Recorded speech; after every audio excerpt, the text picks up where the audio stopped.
Sebenarnya sebelum aku jadi brand ambassador, aku tuh memang udah sering banget nih kasih tahu. Hah? Memang ada Kamera. Oh, ada sini. Oke. Jadi sebenarnya kan memang karena ada kasus kemarin yang semua obat sirup katanya ditarik gitu. Kemudian kita sebagai ibu tuh bingung, anak tuh harus minum obat apa nih kalau demam, karena demam itu bahaya sekali. Yang tadi kayak kita bilang bisa kejang. Kemudian kalau kejang tuh ya bisa ke semuanya gitu. Nah, dari situ aku WhatsApp nih semua dokter. Aku punya kenalan sahabat tuh 5 dokter anak, spesialis anak, ada yang profesor juga. Nah, mereka bilang sama aku, oh udah tulis gitu. Dan kebetulan aku kan ada di komunitas sekolah lah ya, yang dimana teman-temanku ini semua bertanya, Sana kan kamu kenal dokter ya, kalau anak kita panas kita minum apa? Karena yang paling takut kalau batuk pilek mungkin lama-lama bisa sembuh sendiri, tapi kalau panas itu ya menakutkan lah, mengerikan lah gitu buat seorang ibu. Jadi aku selalu kasih tahu teman-temanku, oh kata dokter-dokter aku semua tuh seragam, bilang Floris tuh udah lulus sensor yang pertama kalinya.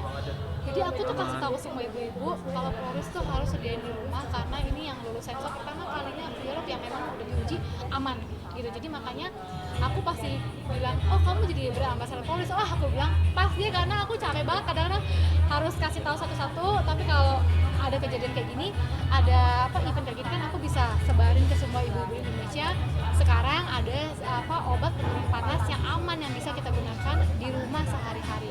Tapi kamu ada kalau yang panik kan ya ketika anak sakit. Wah, waktu anak pertama itu tiap hari tuh kalau anak sakit tuh nangis. Karena suamiku tuh jago untuk ngajak anak main.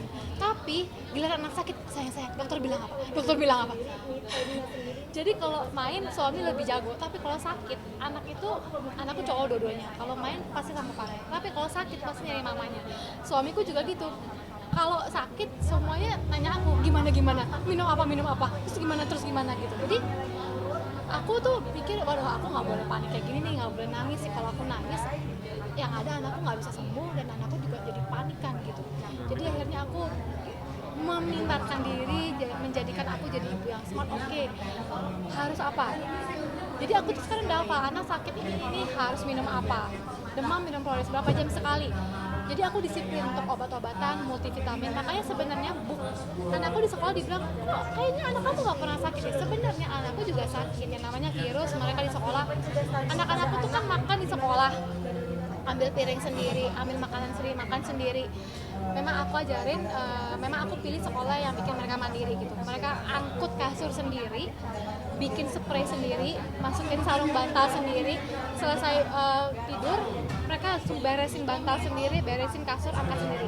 Memang, tapi kan kayak gitu kan virusnya jadi makin lebih cepat menular di sekolah. Tapi kenapa ibu-ibu ini bilang, kok anak kamu kayaknya aktivitasnya padat, tapi kok sehat terus? Sebenarnya 3,75 ke atas sedikit, langsung aku kasih obat.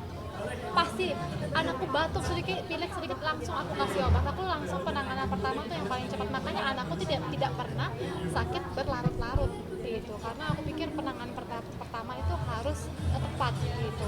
Jadi kalau dibilang kok anaknya sehat banget ya, kalau anak kita kalau kayaknya kalau ke mall sampai malam langsung sakit gitu. Ya sebenarnya itu, dan memang aku mikir gini. Dulu kan aku juga dekil banget ya anaknya, maksudnya ya main air hujan gitu. Jadi anakku tuh nggak bersih banget gitu. Mereka anak cowok, mereka suka main di outdoor, main lumpur, main ini main itu. Aku biarin aja. Dan iya. Nah, ini kan memang tugas aku sebagai seorang ibu untuk menghasilkan generasi yang baik untuk negaraku ya. Ini aku pengen ngasih sesuatu yang terbaik lah untuk negaraku. Jadi aku pengen banget punya anak yang sehat lah gitu. Setidaknya aku sebagai seorang ibu, aku punya kenalan banyak dokter gitu, ahli gizi. Aku tanya makanan apa yang bagus untuk anak-anak. Misalnya nih, ikan kembung itu lebih bagus daripada ikan salmon dan sebagainya. Jadi setiap hari anakku aku kasih ikan, ini aku kasih tahu ibu-ibu semuanya ya, yang bikin anak tinggi dan sehat itu ikan kembung yang lokal aja gitu. Salmon oke. Jadi anakku tuh tiap hari pasti makan ikan kembung ini ikan murah loh, gini ya, ini dan ini lebih sehat, ini bikin anak tinggi. makanya di kelas anakku tuh paling tinggi karena makan ikan kembung gitu. Jadi sebenarnya aku fokus ke real food, makanan yang bukan diproses. Jadi ikan, daging, ayam, sayur, buah, nasi gitu. Jadi bukan yang proses food kayak mie gitu. Sesekali boleh, anakku makan sampah juga kok gitu. Makan yang kayak gitu-gitu biar imunnya kuat juga gitu. Tapi real food itu harus gitu. Kemudian vitaminnya aku lengkap banget gitu. Vitamin lengkap, obat-obatan lengkap. Kemudian memang anakku ini kebetulan kan suka olahraga. Dia yang minta mau latihan basket. Oke. Sebenarnya aku punya satu rahasia nih, anakku tuh di bidang olahraga sebenarnya udah ada prestasi, cuman karena masih kecil aku tidak mau melepaskan dia ke Amerika. Ya, dia suka basket, dia latihan basket, kemudian dia mau jago kayak superhero gitu, mau kayak Iron Man, mau taekwondo, oke, aku bilang. Terus dia lihat orang surfing, dia mau surfing, dia mau berenang, ya udah les berenang. Tapi memang nggak bisa disamain ya, anakku yang pertama memang jago semuanya gitu, nggak tahu kenapa aku aja kalah gitu. Aku juga kok gini, tapi anak gue biasa aja. Nah, tapi aku tidak memaksakan anakku yang nomor 2 untuk seperti kakaknya, biarin aja, lucu aja gitu ya, satu jago satu enggak gitu kan. Buat aku itu lucu, dan aku tidak pernah bilang kamu masih jago kayak kakak ya, enggak gitu. Jadi memang aku bekali dengan makanan yang sehat, vitamin yang cukup, obat-obatan yang siap siaga 24 jam di rumah. Sering ke luar negeri juga nih, Iya. jaga daya tahan tubuhnya gimana? Nah, aku kalau keluar negeri itu sebulan, karena kan udah balas dendam 3 tahun nggak kemana-mana ya. Kalau pergi tuh lama. Kita kemarin di Bali panas-panasan, anakku tuh dari pagi di Bali itu dari pagi berenang, naik onta, terus main di taman gitu sampai malam berenang. Dari 20 jam 18-an 10-an jam lah gitu mereka di luar. Itu panas banget, gosong. Terus kita ke Jepang sebulan. Itu bener-bener rahasianya apa ya, itu makanan yang sehat. Aku fokus ke real food itu yang aku bilang, kemudian vitamin, dan aku selalu kasih anakku tuh minum bone broth, kuah ayam yang digodok itu loh, itu dari bayi sampai sekarang. Kaldu itu biasa dari bayi, kan biasa orang-orang udah males nih kalau udah gede, enggak, aku sampai sekarang aku kasih. Dan mereka kalau makan itu sayurannya tuh banyak sayur, lauknya tuh banyak daging, ikan. Jadi orang kan misalnya kalau sayur sama daging udah enggak, kalau aku enggak, ada daging, ada ikan juga, ada sayur juga, ada ini itu. Kuahnya juga 2 macam. Ada yang pakai kuah ati, ada yang pakai kuah tulang ayam. Fisiknya beda-beda ya? Fisiknya setiap anak beda-beda ya? Fisiknya beda-beda, cuman dua-duanya kayak aku sih sebenarnya jarang sakit sih sebenarnya. Aku orang tua yang membebaskan. Anakku mau main dari pagi sampai malam suka-suka aja. Menurut aku anak cowok harus kuat. Mereka harus kuat. Mereka kayak aku dulu sakit nggak dikasih obat loh. Aku kan dari pulau. Aku anak pulau. Aku nggak pernah pakai sepatu kalau pergi kemana-mana.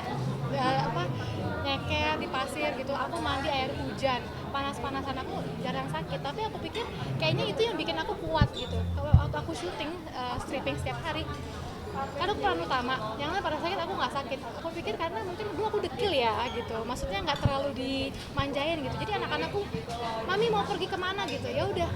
Aku pokoknya kalau nggak kerja atau aku nggak sakit, aku selalu mau ikut mereka. Aku sebenarnya tuh capek juga sih ngikutin mereka. Yang mereka tuh pulang tuh malam loh. Mereka pulang dari mall tuh jam 10 malam loh. Abis sekolah di jam 8 sampai jam 3 ya. Terus sekolah, pulang, terus mereka ngeles sebentar. Terus mereka minta ke mall, main ke playground di mall. Misalnya nih kalau di mall. Terus mereka les basket. Terus mereka makan malam, terus mereka main lagi. Tapi nah begitu. Cuman aku tuh pernah dengar kalau Pak Jokowi bilang 0 sampai 5 tahun anak harus banyak main. Jadi aku nggak pernah melarang anakku untuk main. Setiap Jumat anakku bikin playdate sama teman-temannya main di mana. Aku pikir ya udahlah.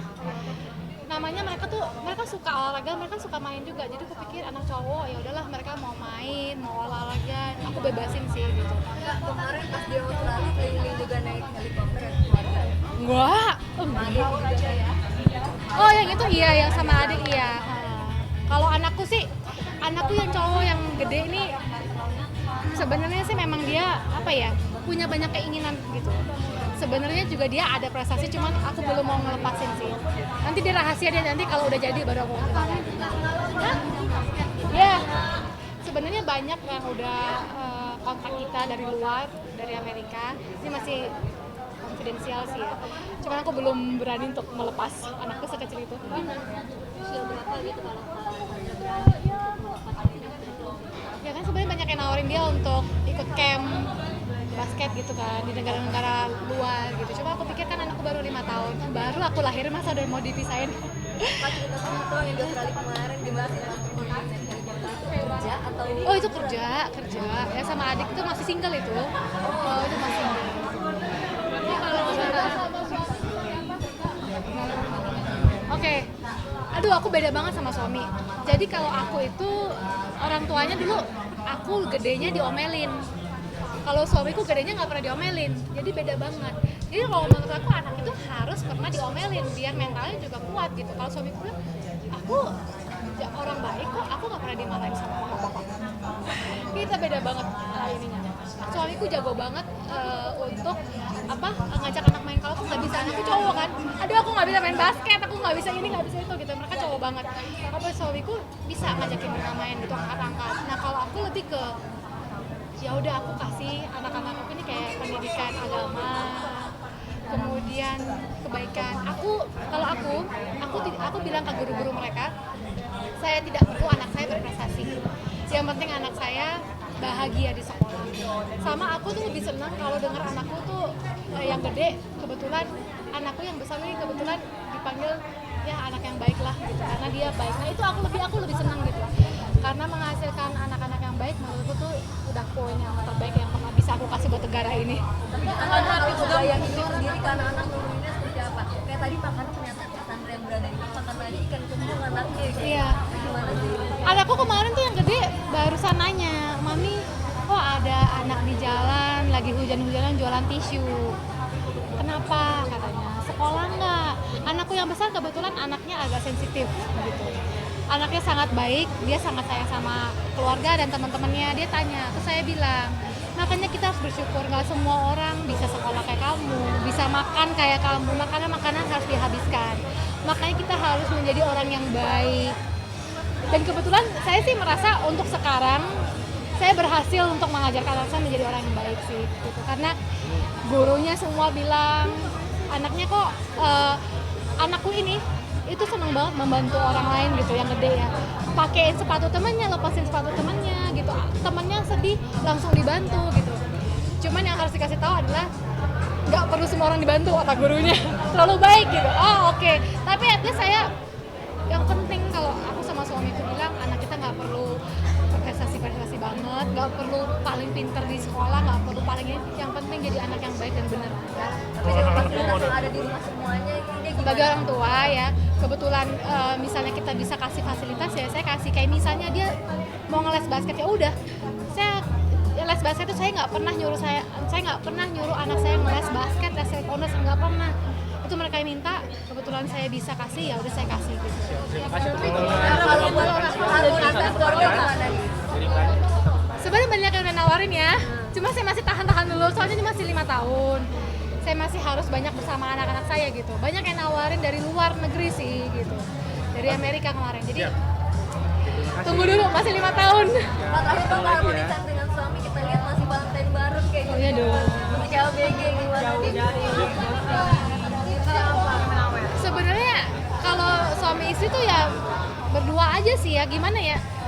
Jujur awal-awal punya anak tuh saya jarang pergi sama bersuami itu berdua. Cuman setelah anak-anak udah makin gede, saya pikir ya kita harus tetap romantis lah ya gitu kan. Anak-anak kan udah gede, apalagi mereka udah sekolah, kita punya waktu makan sama-sama lebih lama gitu.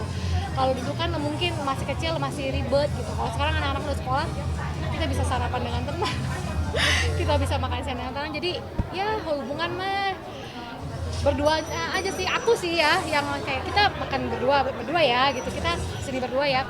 Saya sih sebagai istri yang, karena sebenarnya di keluarga itu ya suami kepala keluarga, istri kepala lehernya loh.